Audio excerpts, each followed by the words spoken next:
Hey everybody, my name is Kalle Slaap, watchmaker from the Netherlands, and it's a pre-recorded stream. My 18-year-old daughter and I are attending a concert at the moment when you see this. We both love the same band, several bands, but tonight we can see Squeeze in here in the Netherlands. Band from the late 70s, early 80s, and just quality time with my daughter. You are incredibly important to me. But quality time with my daughter is important as well. But I'm going to spoil you. Really indulge. I'm going to show you these. A serious collector allowed me to show these exceptional watches. It's not going to be a stream with the complete breguet history with all the years and dates and details. It is just a watchmaker view on why I think these watches are just about the highest level of watchmaking horology there is at the moment. Because it is exceptional how this is made and the quality of execution of the parts, but the design as well. It is so well done, and I hope at the end of this stream you will agree. At a workbench, first I show you this one. Often referred as the smiley face. And now you're watching with me, that is the camera through my microscope. And you watch the watch with me. And I hope I can point out all the difficulties they had to overcome to make a watch like this. Because it's just so nice. And a taste, well, you cannot change that. Well, of course, change for taste for coffee. But if you understand why it was produced in a certain way, even if you don't like it, if it's too busy, if you don't like guilloche, could be.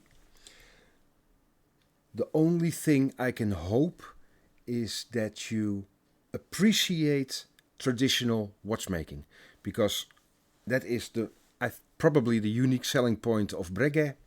It is a continuation of a watchmaking tradition. So here it is the guilloche men, so handmade guilloche. If you're interested in this, please have a look at Kalina Shevlin of Shevlin Dials. She made these dials as well. Probably the hardest to do. Because I start with the guilloche, why not? And then the function on the watch. Every single line is cut individually. And well, after this video, I'll make sure there's another video about guilloche. Every line is cut individually. There and there. These are the straight lines from the straight engine. And this is a straight engine. This is a rose engine. And here's the rose engine. So different alignments on machines. Different machines. You have to transfer the dial from one machine to the other one. Because it is done on one dial. And here, that and that.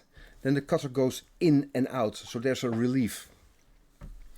You probably heard me say several times, contrast is what makes things beautiful. So here, the chapter ring with the breguet, with the pantograph made, has got a circular graining. And it's a bit shiny. And that shininess makes the reading of the time more accurate, because you can see the reflection of the hand in the chapter ring, most accurate watches and scientific instruments have a shiny mirror-like ring, so you can check if you see the hands straight with the reflection from the back.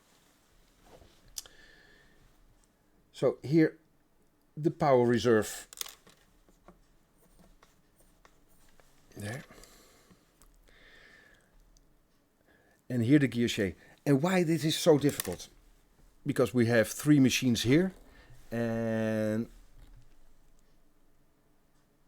Kalle taught me so much about guilloche.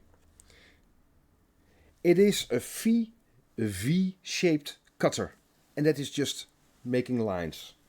Every single line individually. And even now, if you look here at the guilloche, it's hard to see because it's reflective by the light, but they are like pyramids. Now the real skill is to get the point, the tip of the pyramid, the same every single time. If I show you like this here. And now I really hope you can appreciate the detail, but the skill and the accuracy. The shape of your cutter is making those lines. If you go too deep, the tip of the pyramid will change. If the lines in between every single cut isn't exactly right, you get a flat tip of the pyramid. There. Maybe it's a bit abstract if you haven't done it before, but it is the depth and the width of the cutter that is crucial for just these lines. And if you think, well, it's just a 90-degree angle and 2 lines crossing, there is, to make this happen and to where to start and stop with your cut, that is just masterful. This is the same but in a different angle. And here with the Rose engine.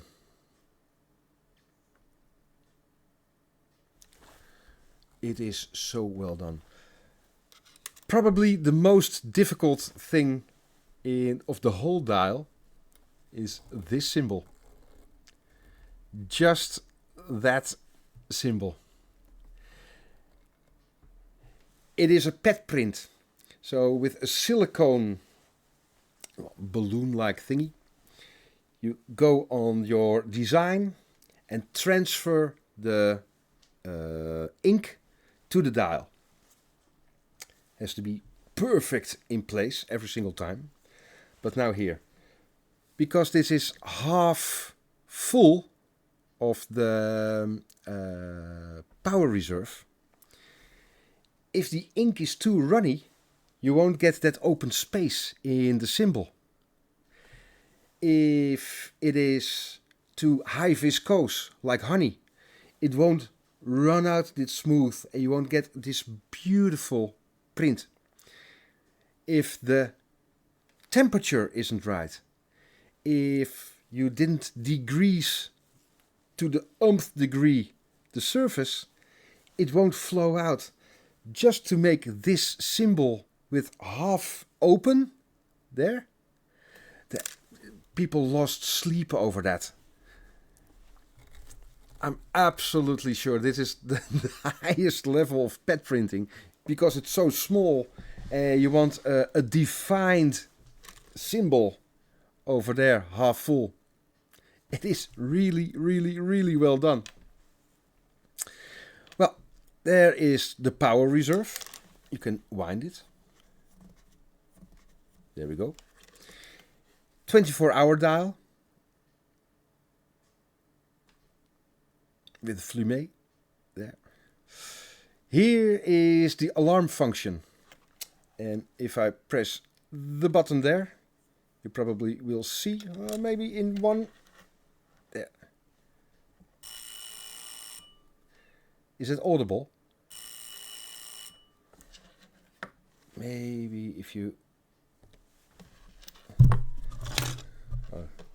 I cannot get the microphone in view, but that is just a hammer going back and forth. Not just audible, but you feel the vibration of the watch. So it's a mechanical alarm. There, just the second hand. The breguet hands, they're blued steel. There. Maybe if I, with the reflection of the light, the guilloche is hardly visible. But now I just want to show you the blue of the hands. There, the deep, deep blue. Again, traditional watchmaking, there, the deep blue. It has got a reason, mostly for screws. It is carbon steel, all these blued parts. Polished to perfection, otherwise it doesn't work. Degreased in the most spectacular way. And then the blue color is heat treatment. It was mostly for screws because it was the annealing. If the carbon steel, it has to be carbon steel. If you polish that perfectly and then slightly warm it up, warm it up, warm it up, it will change color. And it will change a different kind of color about every 15 to 20 degrees. So you have to be in complete control about, and this is just from the top of my head, from 270 degrees Celsius until 500 something, every 15-20 degrees, the color will change. It will get yellowish, dark yellow, you call it straw yellow, then a reddish, cherry red, and not glowing cherry red, just a reddish, just like you see it blue. Then you continue warming it up, because the change in color is een natuurkundig physics reaction between the oxygen in the air and the heat in the carbon steel. That is the traditional way, not the modern way with chemically bluing or just spray paint. Yes, they do that, but this is just heat treatment. Because you want the perfect degree for this deep blue. If you go just over it, it becomes purple. And why blue? It is annealing and heat treatment, especially for the screws. It was originally for the screws. And if you harden carbon steel, it'll break immediately. Way too brittle, especially for the screw function. If you anneal it on the lower levels, it just it can break or twist even. I hope that makes sense. So the annealing for screws was perfect, the heat treatment, at the blue temperature. If you just slightly polishing again, you get the polished steel, carbon steel. They left the blue color on it to show the world that the screws were heat treated, and that they were of a perfect quality for the screw function. It's got nothing to do with aesthetics. That is the original reason why they blued the screws. In the meantime, ondertussen, was it a beautiful color, the deep blue. And then they start bluing the hands of the carbon steel parts as well. But there is no function for that heat treatment, just pure aesthetics. So there are two things going on. It is originally for the screws, showing the heat treatment, that they were heat treated. And this is just aesthetics.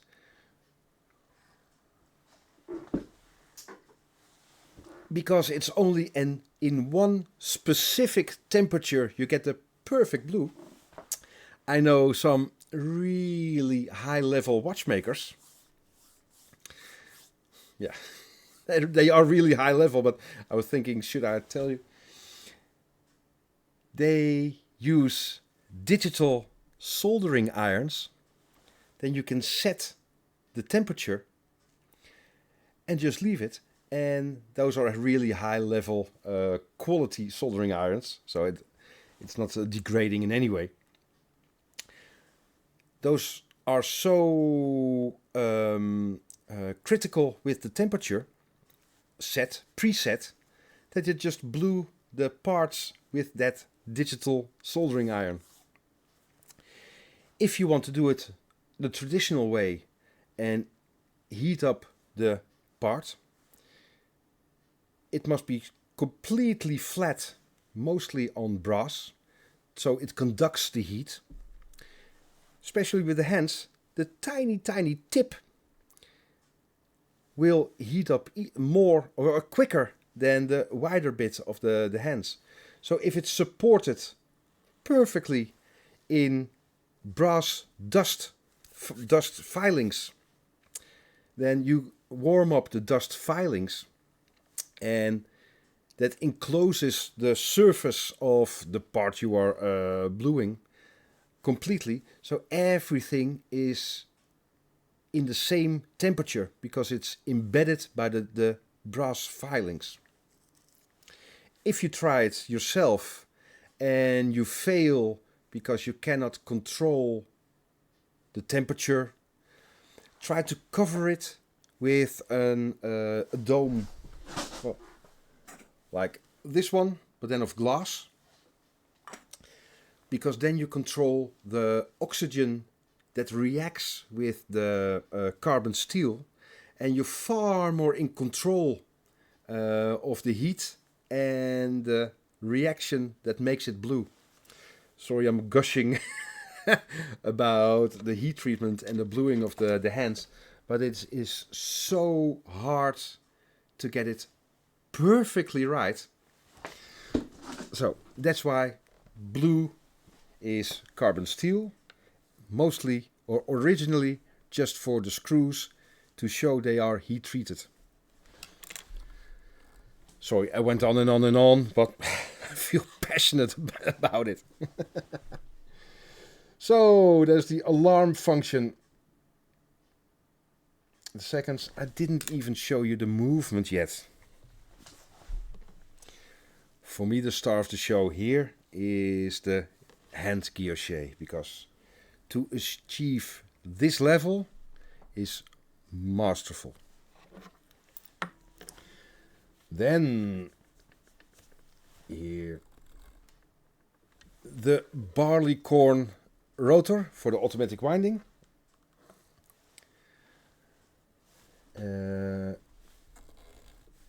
These breguet letters are done by a milling attachment, but razor sharp. Here is the guilloche of the barley corn. And the further you come from the center, the more space there is between the lines, so it's easier to recognize how the pattern was made. Here. Cut by cut, and every cut you have to change the rubbers like this.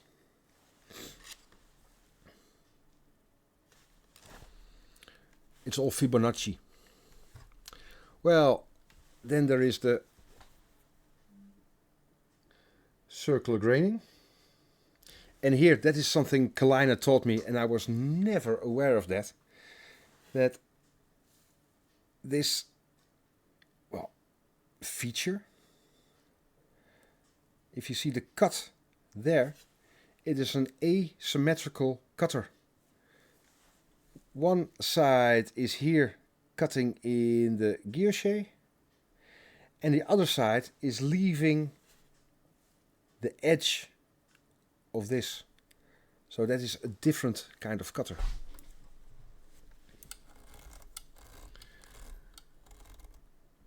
There, breguet, Côte de Genève, perlage, but all done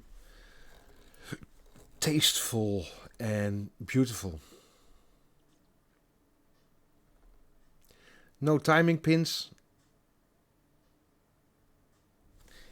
Here it's timed by the weight on the outside of the balance wheel.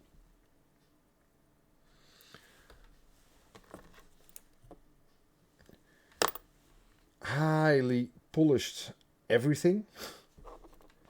And I hope here, yeah. This is the hammer, and I hope I can show you.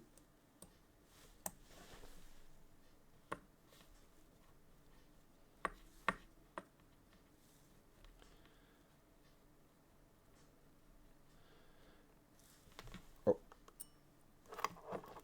here it is. Yeah, on. There is enough power, and now am I doing it the right way? There.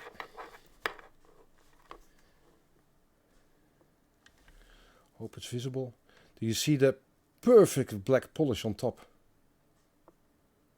At the moment I'm setting the alarm time. And in a moment, come on.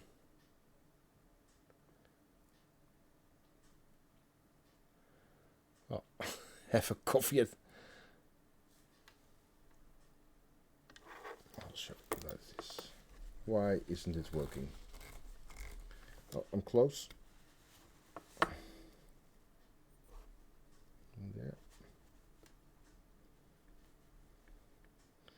I was almost there.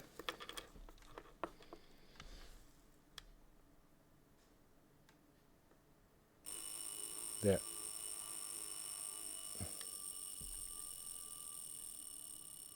And just a ringing sound. It's lovely. So well done. And what I really do like, it's not a module on top of an existing caliber. It is incorporated in the design of the movement. But now here the black polish. And the angelus.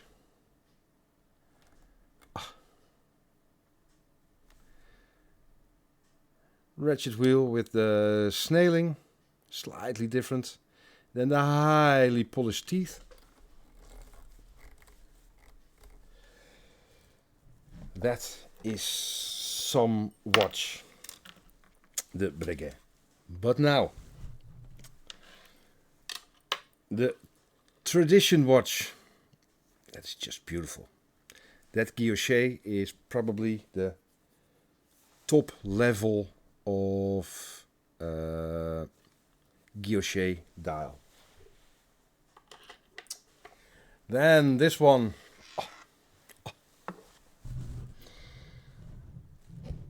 hope you agree that when you know what you're looking at, it is... Well, again, hand guilloche. A blue dial, you don't see that too often on this particular model. But now, it is a bit technical, because as you can see with the design of this watch, the technical side is the star of the show. But first, I promised not too much history, but one thing I just want to show you. This is the original breguet, and this is the shock system from the early 19th century, early 1800s. This spring here, this is the balance wheel with the very delicate balance pivot, balance staff, and due to this length and this length, there you can slightly move upwards, and due to this beautiful design bend, the balance wheel can move slightly sidewards. Parachute. Way before Inca block. And now this, the tradition. Look at this. Oh. Just look at this. Here. As well, stick to the cap. The beautiful shock system there with the curve, and just look at that. Free sprung balance wheel, no timing pins. Of course, the breguet overcoil there. And that final winding going over the rest of the spring makes it breathe like this instead of like this. A bit more helical, like this. That means the center of gravity of the balance wheel stays more in the center. If the spring is moving like that, the center of gravity with every amplitude changes like this. Now it's breathing more central, and for accuracy in the vertical position, got nothing to do with the horizontal position, because then gravity is pushing everywhere at the same time. Mostly for the vertical position, it is just so well thought through. Then the decoration. Okay, it is a watch that is, well, busy but understated. Well, first I would just like to show you here the retrograde. Second hand, there, touch shift 60 and then moves back to the 0 position. It is so simply done on the back side of this movement, but so elegant, and I'll show you in a moment because it's beautiful. All this, remember, a contrast is what makes things beautiful. This is all hammered. No sandblasting, no glass bead, it's hammered. And here, the scale is then more visible. And here 60, and then plop to 0. Would you like to see how it's done? It's just... Oh. So there is the retrograde. Now, here it is. There. It is simple, but so elegant. There is the snail pushing that spring outwards. Do you see the insane black polish? Here, it's pushing the spring outwards. until it is at 60 and then plop, it goes back in the center. Pushing that spring outwards and then the retrograde action. Not too hard, not too much.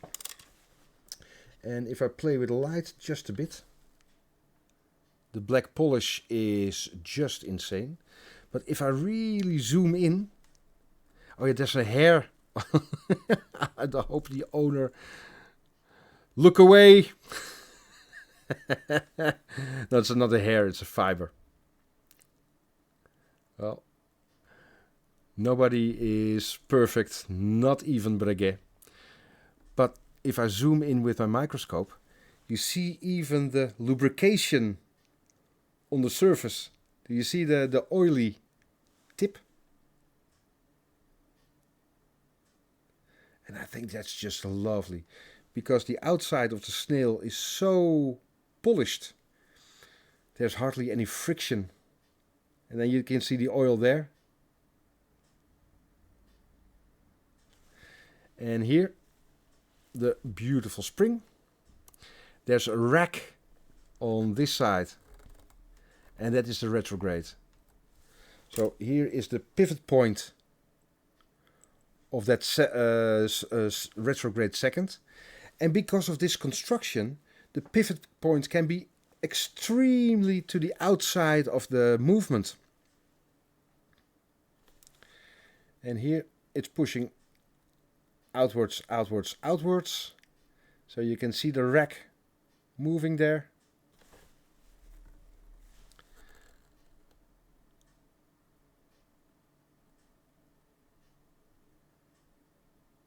There it goes.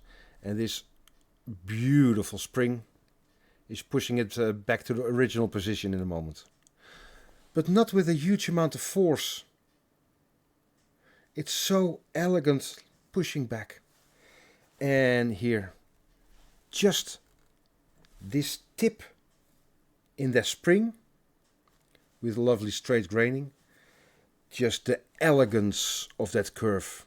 Try to make it. Just try to make it. There, the Breguet rotor. Strange design, but it is the final bit of history. Then I won't bore you with that. Here.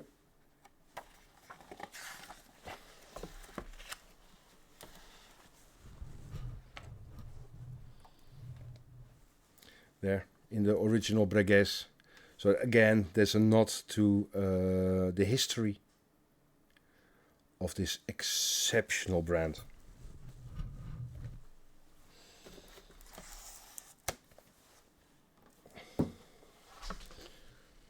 So the lovely retrograde.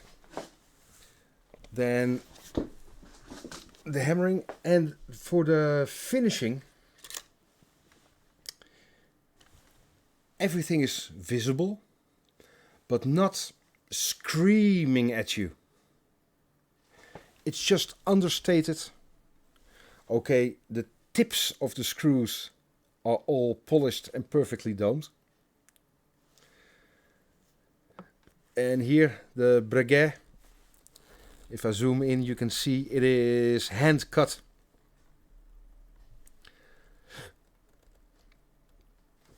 You can see the curve of the cutter. So it is all done by hand.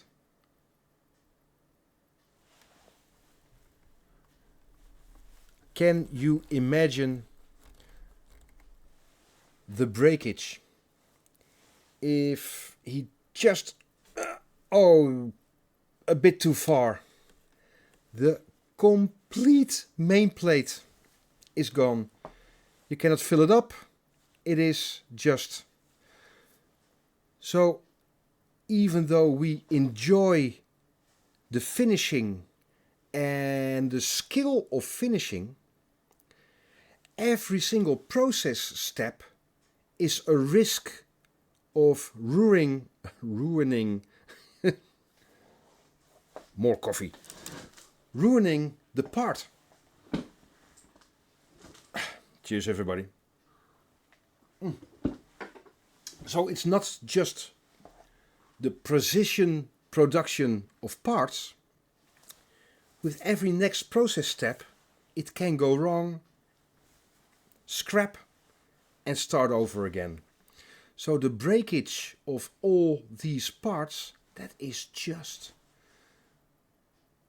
risk-taking. And again, finishing got hardly anything to do with accuracy or longevity, but just the pride of making parts like this. And only one thing, and this is just something I noticed, is here. An unused ruby. You see no pivot in there, no parts missing. But this bridge, I think, is probably used for another function or complication at another movement. That's the only thing that I think ruby that is just unused there. Just a bit of fun. There's room for a part that isn't used in this particular. There. Then the hammering, it is reflecting the light in such a delicate way, not screaming at you, that all the parts that are shiny are the star of the show. Even here, this spring. I really hope I'm not boring you with all the details. But here the anglage, the angling on the sides, the highest level of black polish, perfectly perpendicular there. And with the hammering and the soft satinage, the other parts really shine.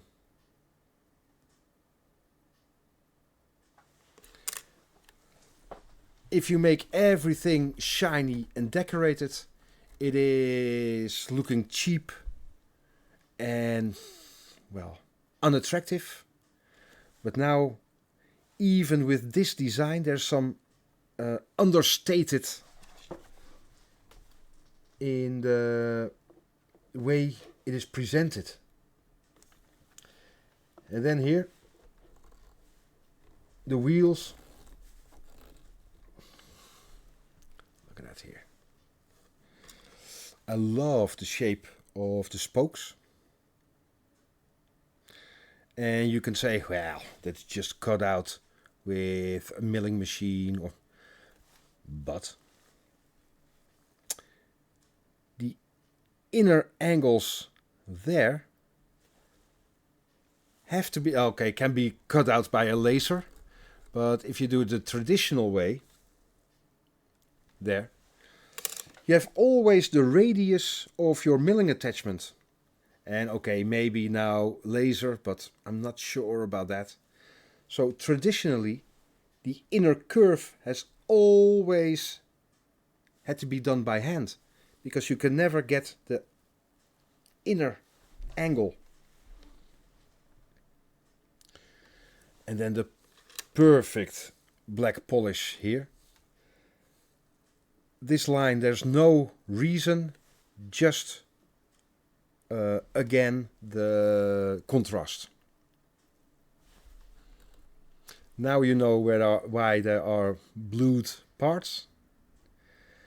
And then just the flawless execution of the black polish. These are expensive watches,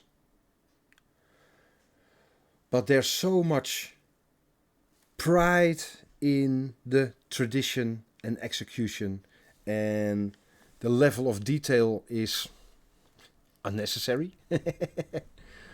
But for people who are enjoying it, really, really necessary.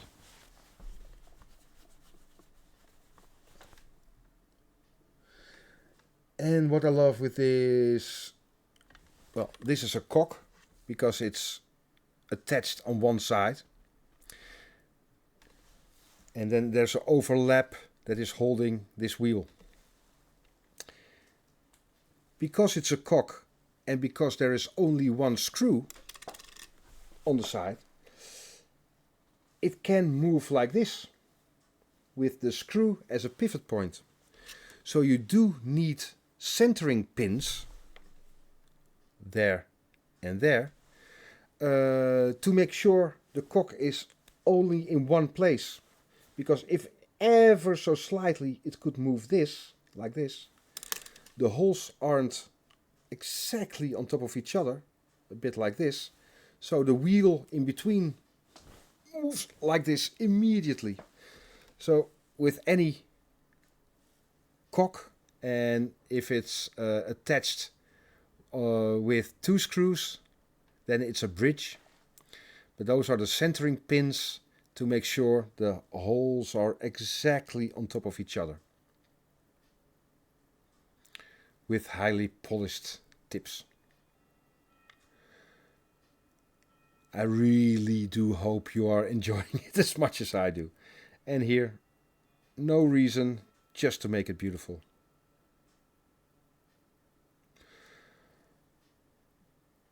For me, it is the pinnacle of traditional watchmaking.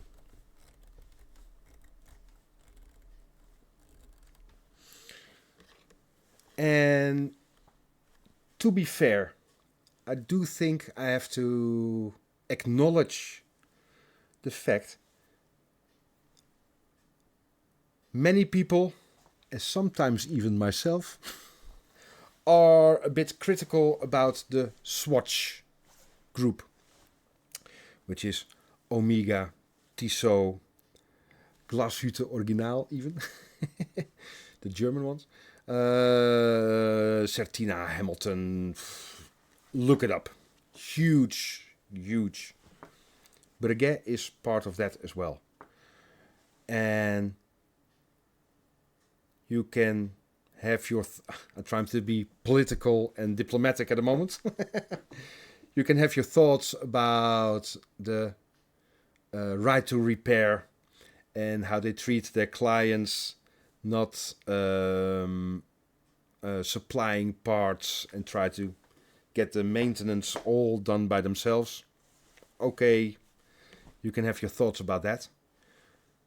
But I have to acknowledge, for the complete view of that brand, firm, conglomerate, Breguet and the traditional watchmaking and the pride in the highest level of horlogerie. Well, no, not leaving. There are a few levels even above Breguet, but for mere mortals, there is a world above Breguet. But for mere mortals, and this is the highest level of watchmaking, we have to acknowledge that Swatch is catering that bit of horology as well, and the pride and the tradition. So yeah, we have to acknowledge that. Don't you just... you can look at it for hours and even under a microscope and still get amazed by details. Lovely, lovely, lovely watches. And I'm so glad that I was allowed to show you these works of art. Why not call it like that? By the serious collector who allowed me to show you these beauties. Dankjewel, nogmaals.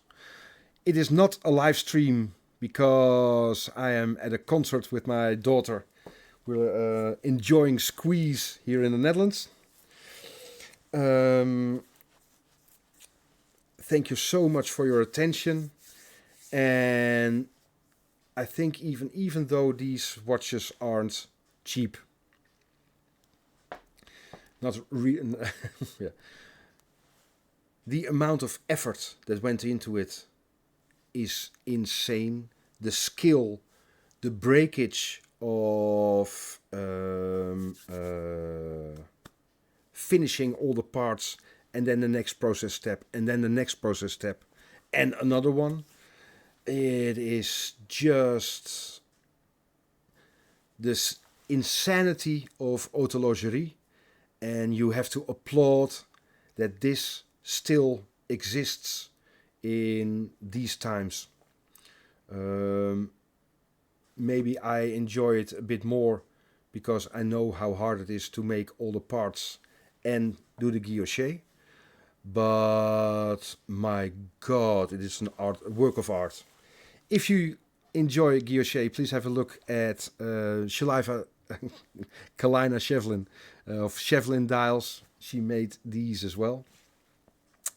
Does amazing work. All of you, thank you so much for being here.